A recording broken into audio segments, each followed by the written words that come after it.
نکاح میں مہر رکھنا یہ واجب ہے، جس کا قرآن و حدیث میں باقاعدہ حکم ارشاد ہوا ہے۔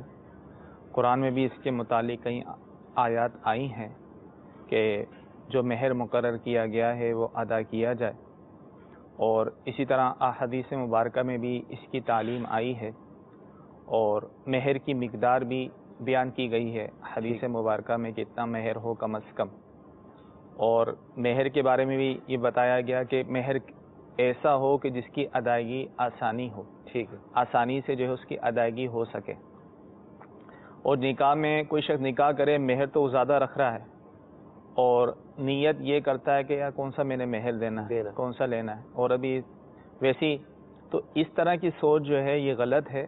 اور اس کے بارے میں یہ کہا گیا ہے کہ جو ایسی سوچ رکھے کہ مہر تو میں نے دینا ہی نہیں ہے، ٹھیک، تو وہ مرے گا تو زانی ہو کر مرے گا، اور قیامت کے دن اسی حالت میں اسے اٹھایا جائے گا، ٹھیک ہے۔ تو مہر کے حوالے سے جو شرعاً مقدار مقرر کی گئی ہے، کم سے کم مہر کی تو مقدار شریعت نے مقرر کی ہے، لیکن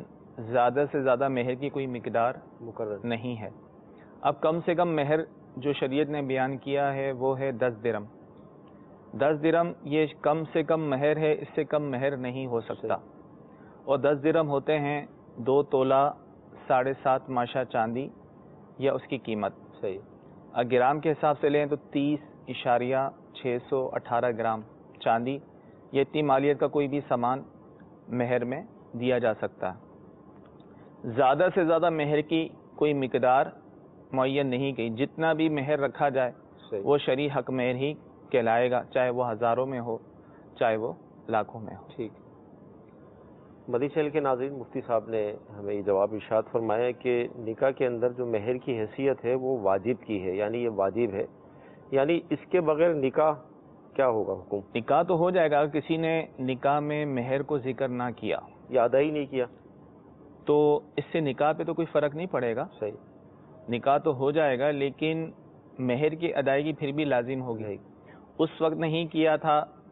تو نکاح کے بعد اگر دونوں نے کوئی میعاد مقرر کر لی، ٹھیک، کوئی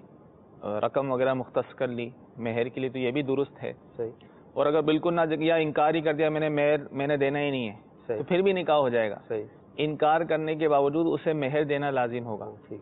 اب نہ بعد میں مقرر کیا تو اب کتنا مہر دینا پڑے گا، تو یہ کہا گیا ہے کہ پھر اس صورت میں مہر مثل دینا پڑے گا، صحیح، اور مہر مثل وہ ہوتا ہے کہ اس جیسی عورت کا اس کے خاندان میں جو مہر رکھا جائے وہ مہر کی ادائیگی جو ہے وہ اس پر شرعاً جو ہے وہ لازم ہو۔